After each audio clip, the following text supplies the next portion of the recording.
गोवर्धन, किसका वर्धन? गाय का। गो मतलब गाय, गाय का वर्धन भगवान करते हैं। आजकल हम लोग गाय की सेवा करना भूल गए, गाय का आदर करना भूल गए, गाय की सेवा शुश्रूषा करना भूल गए। आजकल बदलता हुआ दौर, बदलता हुआ समय, जो पुराना भारत था जिस के लिए भगवान अवतार लेते थे। अच्छा बताओ, भगवान का जब भी अवतार होता था किसके लिए अवतार होता था? विप्र, धेनु, धेनु मतलब गाय, सुर मतलब देवता, संत हित, भक्तों के हित के लिए, गाय के हित के लिए, संतों के हित के लिए, राष्ट्र के हित के लिए भगवान अवतार लेते हैं। जब जब हो ये धर्म की हानि, बाढ़हि असुर अधम अभिमानी, तब तब धरि प्रभु विविध शरीरा, परित्राणाय साधूनां विनाशाय च दुष्कृतां, धर्म संस्थापनार्थाय संभवामि युगे युगे। भगवान का अवतार क्यों होता है? जब गाय पर अत्याचार बढ़ता है। विप्रधेनु, दूसरे नंबर पे गाय, गाय को रखा है। गाय पर जब अत्याचार होता है तब भगवान रोते हैं। कष्ट होता है भगवान को कि मेरी गाय परेशान है। भगवान गैया चराते हैं, नाम पड़ा गोपाल। गोवर्धन क्यों उठाए? कि इस गोवर्धन की तलहटी पर हमारी गैया घास खाती है। जहां गाय को पेट भर भोजन मिल जाए वो जगह सुरक्षित होनी चाहिए। भगवान ने उस जगह को अपने हाथ में लिया जिस जगह पर गौ माता चरती है, विचरण करती है। और आजकल गौचर भूमि, आपको पता है गांव गांव में सरकारी रिकॉर्ड में गौचर भूमि होती है। आप जानते हैं इन बातों को? सरकार के खसरा में, सरकार के कागज में गौचर भूमि मेंशन होती है। क्या भूमि? हर गांव में ये भूमि होती है। आजकल लोग क्या करते हैं? कब्जा कर लेते हैं। तो जितनी गाय की भूमि थी लोगों ने कब्जा कर लिया। आज के 50 साल पहले तक आपने देखा होगा, मैंने तो अभी तक देखा है 20 साल पहले तक, 10 साल पहले तक हमारे गांव में भी पहले गायों के लिए बहुत जगह हुआ करती थी। ऊंची जगह है तो गाय की गौचर हो गई, नदी के किनारे का जो टिप्पा था वो गाय का। एक सैर होती थी पगडंडी गांव में ना, एक गांव से दूसरे गांव तक जाने के लिए एक रास्ता हुआ करता था। उस रास्ते के बहुत दूर तक चारों तरफ भूमि होती थी, वो सरकारी भूमि होती थी। तो अब किसानों ने क्या किया, जो सैर होती थी वो ना बगल के किसानों ने खोद खोद के पूरी जगह खत्म कर दी और गौचर भूमि पे कब्जा कर लिया। इसलिए तो अब गाय सड़कों में बैठने लग गई। जब गाय की बैठने की जगह ही आप छीन लोगे तो गाय तो सड़क पर बैठेगी। ट्रक वाला आता है, गाय पे धक्का मारता, हाथ पांव टूट जाते हैं, तड़प के मर जाती है। या कोई कसाई आता है, भर के ले जाता है, बूचड़ खानों में काट देता है। पहले घर घर, पहले हर गांव में सरकारी रिकॉर्ड में गौचर भूमि थी। शास्त्र कहते हैं कि गौचर भूमि पे कब्जा करने वाले की पीढ़ी, सारी पीढ़ी नरकगामी हो जाती है कि पापी तूने गाय की भूमि पे कब्जा कर लिया। जो गाय की गौचर भूमि पर कब्जा करता है उसकी तमाम पीढ़ियां नरकगामी हो जाती हैं। इसलिए कभी गाय की भूमि पर कब्जा ना करना। गाय की भूमि होती है, पता है ना आपको, सरकारी रिकॉर्ड में गौचर भूमि के नाम से मेंशन है, हर जगह होती है। आप कितने लोग इस बात को जानते हैं कि गांव में गौचर भूमि हुआ करती थी, हुआ करती है? कितने लोग जानते हैं? है ना? पहले हर गांव में गौचर भूमि होती थी, अब सब कब्जा हो गई।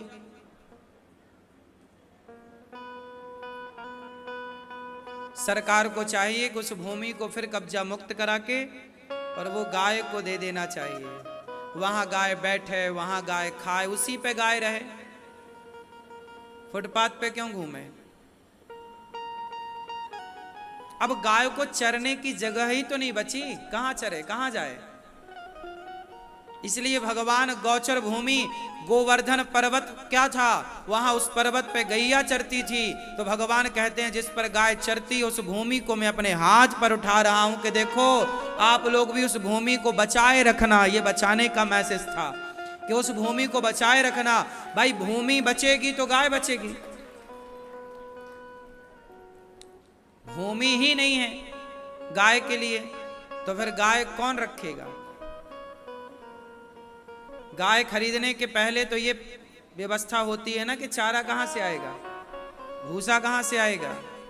इसलिए भगवान तो गाय की सेवा करके नाम पड़ा गोपाल। क्या नाम पड़ा? गोपाल। मैं सबसे प्रार्थना करता हूं कि आप में से कोई यदि मेरी बात सुन रहा है और आपने भी गाय की भूमि पर कब्जा किया है तो गौचर भूमि पर कब्जा ना करिएगा, छोड़ दीजिएगा। क्योंकि उस भूमि पर यदि आपने कब्जा किया तो गौ माता के उस जो गाय मरती है सड़क पे तो उसका श्राप तो निकलता ही होगा ना, बद्दुआएं गाय भी बोलती होगी। बताओ हम बैठे हैं सड़क में, हमारी जगह पहले तो तुमने कब्जा कर ली और गाड़ी और चढ़ा देते हो गाय पे, तो गाय नाराज हो जाएगी, फिर बहुत नुकसान होगा। गाय जब कृपा हटा लेती है तो वंश बढ़ना भूल जाता है, अर्थात वंश नहीं बढ़ता, फिर नाना प्रकार की समस्याएं उत्पन्न होती हैं। इसलिए पहली रोटी गाय को निकालने का विधान है। किसी की कृपा हो ना हो, हम पर गौ माता की कृपा होनी चाहिए। भगवान राम के वंश में एक राजा हुए हैं दिलीप। क्या नाम था? राजा दिलीप के कोई संतान नहीं हो रही थी, बड़े परेशान भये। तब वशिष्ठ जी से कहा कि संतान नहीं हो रही, क्या करें? बोले आप पर गौ माता की कृपा नहीं है, आपने गाय का अपमान किया है, गाय का अनादर किया है दिलीप, इसलिए तुम्हारे वंश नहीं बढ़ रहा है, तुम्हारी संतान नहीं हो रही है। क्या करें महाराज? भगवान गुरुजी ने कहा ये नंदिनी है, नंदिनी नाम की गाय, बोले इसकी सेवा करो। जब नंदिनी नाम की गाय को वो राजा दिलीप, भगवान राम के पूर्वज, जब दिलीप राजा ने सेवा करी और सेवा करके गाय को प्रसन्न किया तो गौ माता ने आशीर्वाद दिया कि राजन अब तुम्हारे संतान होगी। और राजा दिलीप के यहाँ गौ माता की कृपा से राजा रघु नाम के बेटा प्रकट हुए, उनके यहाँ बेटा हुआ रघु, जिनके नाम से रघुवंश पड़ा। राजा दिलीप के बेटा कौन हुए? रघु। रघु के नाम से रघुवंश पड़ा। रघुकुल रीति सदा चली आई, प्राण जाए पर। ये वही रघु हैं जो गाय की कृपा से भये हैं। तो भगवान राम का भी वंश गाय की कृपा से बढ़ता है, तो आपका भी वंश गौ माता की कृपा से बढ़ेगा। इसलिए जिसके संतान नहीं है वो गाय की खूब सेवा करें, प्रेम पूर्वक गौ माता की सेवा करें। भारत देखो, कुछ बातें मैं बताता हूं तो लोग मजाक उड़ाते हैं। भागवत जी में लिखा है कि भरत जी 14 साल तक क्या खाए। अब लोग गाय के बारे में जानते नहीं तो मजाक उड़ाते हैं, गाय की महिमा समझते नहीं तो मजाक उड़ाते हैं। 14 साल तक भरत जी क्या खाए? भागवत जी में लिखा है, नवम स्कंध में भागवत जी में लिखा है कि भरत जी 14 साल तक गौ माता के गौमूत्र में जौ को पकाकर जौ का दलिया खाया। गौमूत्र में पकाते थे दलिया और वो भोग लगा करके खाते थे। भरत जी के बारे में लिखा है ऐसा। अब ये बात हम बोलें तो आज के बुद्धिजीवी जो कुत्ता से मुंह चटवाते हैं वो हमारा मजाक उड़ाने लग जाते हैं।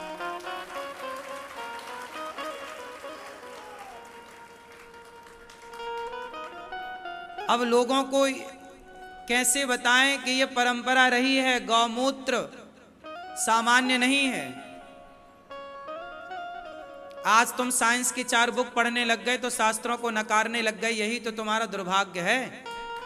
दुनिया ने शास्त्रों को समझा और सीखा तो आज दुनिया टेक्नोलॉजी में तुमसे आगे निकल गई, क्योंकि उन्होंने वेदों का पुराणों का सम्मान किया है। भारतीय बातों का सम्मान किया, तुम भारत के होकर भारत की बातों को स्वीकार नहीं करते, ये तुम्हारा दुर्भाग्य है। तो आज इन बातों को सुनने वाले भी कम हैं और समझने वाले भी कम हैं। अब दुनिया में देखिए कि बिल्ली की पोटी की कॉफी पी रहे हैं लोग। आपको पता है बिल्ली को एक कॉफी का फल खवाया जाता है और फिर जब उसका पोटी से निकलती है तो उसको पीस करके लोग उसकी कॉफी पीते हैं बड़े चाव से। बिल्ली का गू खाने में शर्म नहीं आएगी इन्हें, पर गौमूत्र पीने में, पंचगव्य पीने में इन्हें नाक से कोड़ते हैं और शर्म आती है। आपका वंश यदि नहीं बढ़ रहा है, सारे डॉक्टरों को दिखा लिया है आपने, सब डॉक्टरों ने कह दिया है कि अब नहीं हो सकता कुछ, और मैं कहता हूं कि आप गौ माता की सेवा करेंगे तो निश्चित ही जो डॉक्टर मना कर देते हैं जिस कार्य के लिए, यदि गाय की और भगवान की कृपा होए तो सब कुछ हो सकता है। सेवा कर लेने में क्या बुराई है? राजा दिलीप का वंश बढ़ा तो आपका भी बढ़ जाएगा। शास्त्रों में यह भी एक परंपरा रही है कि गाय को जौ खवाया जाए और गाय को गेहूं खवाया जाए, और उस को जब वो गोबर से बाहर आए तो उसको धो के साफ करके कई बार, और उसे गेहूं को पीस करके, जौ को पीस करके और भगवान को भोग लगा के उसकी रोटियां खाने से निश्चित ही, अब जैसे बिल्ली की पोटी में लोग कहते हैं कि बिल्ली को जो पोटी वो खवाई जाती है ना कॉफ़ी, तो उसके पेट में वो एक प्रोसेस हो जाता है कि वो कॉफ़ी थोड़ा सॉफ्ट हो जाती है, बड़ी हार्ड होती है, थोड़ा सॉफ्ट हो जाती है। यदि बिल्ली के पेट में कॉफ़ी का प्रोसेस हो सकता है तो हम गाय को यदि जौ और गेहूं खवाएं तो गाय के पेट में भी तो एक प्रोसेस हो सकता है, और उस प्रोसेस से वो गाय के द्वारा निकला गया जौ और गेहूं, अन्य गेहूं और अन्य जौ की अपेक्षा वो शक्तिशाली है। गाय की कृपा है, गाय का उसमें गुण मिल गया, तो उसमें क्या बुराई है? मैंने एक संत जी के पास जाकर देखा, वो संत जी हमेशा ऐसा ही रोटी वो खाते हैं, गाय को जौ खिलाते हैं, जौ गोबर से निकलता उसे धुल करके उसकी रोटी बनाते हैं, पीस करके भोग लगा के खाते। मैंने भी वो रोटियां खाई हैं। खाने में स्वाद तो आप लोग शायद स्वाद के बसीभूत हैं तो शायद खाएं ना खाएं, लेकिन यदि स्वाद को भूला जाए तो इतनी भी बुरी नहीं लगती। और वो रोटी वो खाते हैं। जब भरत जी गौमूत्र में पका हुआ दलिया खा सकते हैं, पदार्थ खा सकते हैं, तो हम क्यों नहीं खा सकते? पर अब विडंबना देखिए कि लोगों को कुत्ते से मुंह चटवाने में शर्म बिल्कुल नहीं आ रही है, लेकिन गाय का गोबर उठाने में, पंचगव्य पीने में, गाय की सेवा करने में लोगों को शर्म आ रही है। बड़ी विडंबना है। जबकि सदियों से गाय के गोबर से आपका आंगन लीपा जाता था। गाय का गोबर ही, दीपावली में अभी गोवर्धन पूजा होगी तो गोवर्धन भगवान सबके द्वार पर गौ माता के गोबर के ही बनाए जाते हैं, नहीं बनाए जाते। पंडित जी सत्यनारायण भगवान की कथा सुनाने आते हैं तो गाय के गोबर से ही लक्ष्मी, है ना, गौरी और गणेश बनाए जाते हैं। गाय के गोबर से ही चौक लीप करके वहां चौक पूरा जाता है। तो गाय के गोबर के बिना तो यहाँ भारत में संस्कृति, भारतीय हिंदू संस्कृति में तो गोबर के बिना कोई भी शुभ कार्य नहीं होता। जहां यज्ञशाला बनेगी, जहां यज्ञ विधान होगा, उससे पहले गाय के गोबर से ही यज्ञ कुंड को लीपा जाता है, तब वो यज्ञ होगा वहां पर, हाँ या ना। और गाय के दूध से बनी हुई खीर की ही अंतिम आहुति होती है यज्ञ में। भैंस के दूध और ये बकरी के दूध की खीर से नहीं, गाय, तब जाके वो यज्ञ पूरा होगा। और जो भी आहुतियां डाली जाएंगी यज्ञशाला में, स्वाहा स्वाहा, वो सारी आहुतियां गौ माता के सुंदर देसी गाय के, वेद लक्षणा गाय के घी, शुद्ध देसी घी के द्वारा ही जब आहुतियां डाली जाएंगी तब वो आहुतियां मान्य होंगी। आप बाजार के घी का हवन करते हो, बाजार में घी कहाँ मिल रहा? सुअर की चर्बी बिक रही है, आजकल जो आप घी प्रयोग करते हैं, आप बाजार में घी कितने रुपए किलो मिलता है? 400 रुपए किलो। पूजा वाला घी तो 300 रुपया किलो मिल जाता है। पूजा वाला घी बाजार में कितने रुपया किलो है? बोलो 300 400। अब बताओ, तुम बताओ कि क्या 400 रुपया किलो आप घी हो सकता है? कितने लीटर दूध में तो जाकर 1 किलो घी बनेगा? पहले तो ये गणित निकालो। और 1 लीटर दूध आज 50 रुपए का है लगभग। क्या रेट है भाई? 1 लीटर दूध क्या भाव चल रहा है? 60 रुपए भी चल रहा है और 50 रुपए भी। मैं तो 50 भी जोड़ूं तो 50 रुपए के हिसाब से कम 15 से 20 लीटर दूध हो तब जाके 1 किलो घी निकलता है। उस हिसाब से देख लो तो भी ओरिजिनल घी 400 रुपए में आ ही नहीं सकता। उसकी कॉस्ट निकलेगी नहीं, उसकी लागत नहीं निकलेगी। तो बाजार में जो 400 रुपया किलो घी बिक रहा है पूजा के नाम पर, वो क्या है? वो जानवरों की चर्बी है। सुअर को उसके टुकड़े करके डाल दिए जाते हैं तो उसका पूरा तेल निकल आता है। वो तेल बिक रहा सीधा। अभी वो लड्डुओं में मिलावट हुई, आपने सुना होगा तिरुपति बालाजी में क्या मिला था? वही नकली घी मिला था। वो नकली घी सुअर से बनता है। नकली घी कहां से बनता है? असली घी तो गाय के दूध, दही और मक्खन से बनता है। नकली घी कहां से बनता है? सुअर की चर्बी। एक सुअर यदि 50 किलो का हुआ, 100 किलो, एक सुअर कितने किलो का होता होगा भाई? 50-100 किलो का होता होगा। तो एक सुअर से आप समझो कि यदि 50 किलो का हुआ तो 25 किलो उसकी निकाल दो मटेरियल, हड्डी वड्डी, फिर भी 25 किलो घी तैयार हो गया। तो एक सुअर में 25 किलो घी तैयार हो रहा। 25 किलो घी अब देख लो कितने का है। और भी तैयार होता होगा, मैं तो एक लमसम अंदाजा बता रहा हूं। और बाजार में आप लोग धड़ल्ले से ले आते हो। आप बाजार में देखते हो पूजा की सुपारी अलग मिलती है, पूजा का घी अलग मिलता है, पूजा की शहद अलग मिलती है। क्या है ये? और तुम उसी से पूजा करते हो। भगवान की आराधना सुअर की चर्बी से करते हो। हे भगवान, तुम तो खुद सुअर खा रहे हो, भगवान को भी खवा रहे हो, तो तुम्हारा तो नाश ही होगा इस तरह। इसलिए आज किसी की पूजा अनुष्ठान सिद्ध नहीं होता। अब सोचो कि बड़े बड़े यज्ञ हो रहे हैं और उस यज्ञ में बाजार का घी प्रयोग हो रहा है, तो वो यज्ञ में सुअर ही तो चढ़ाया जा रहा है।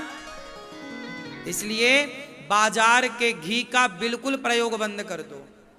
घर पे ही बनाओ। गैया घर में रखो और गाय का शुद्ध दूध घी प्रयोग करो और बच्चों को स्वस्थ रखो। पहले के लोग बड़े समझदार थे कि गैया पालते थे कि दूध घी मस्त मिलेगा।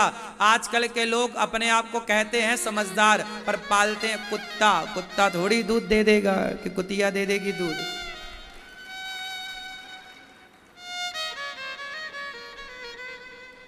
पहले के लोग बड़े समझदार थे, हाँ या ना? लेकिन पुराने लोगों को लोग कहते हैं वो अनपढ़ थे। अनपढ़ थे इसलिए शुद्ध घी खाते पीते थे। तुम होशियार हो इसलिए तुम चर्बी खा रहे हो, हाँ या ना? बाजार का घी कभी भी सत्यनारायण भगवान की कथा में बाजार का घी मत खरीदना, या तो हवन मत करो। और करना है तो घर में घी बनाओ, भले मलाई का बना लो, भले तुम 4 किलो दूध जमा लो, दही बनाओ खुद घर में, मथानी से मंथन करके थोड़ा सा निकालो, 10 चम्मच आए, पर वो घर का घी हो। बाजार के घी से हवन मत करना। बाजार में जितना घी है अधिकांश मिलावटी है, हाँ या ना? आप में से है कोई यहाँ पे जो गाय के दूध से घी निकालते हो, अर्थात गौ माता की सेवा वेवा करने वाला है कोई यहाँ? बताओ कितने लीटर दूध में घी निकलता है? कितने लीटर दूध डालोगे तो 1 किलो? हाँ? प्रैक्टिकल कर लेना। हाँ? 12? हाँ? अब आप लोग प्रैक्टिकल कर लेना, हमने तो थ्योरी बता दी।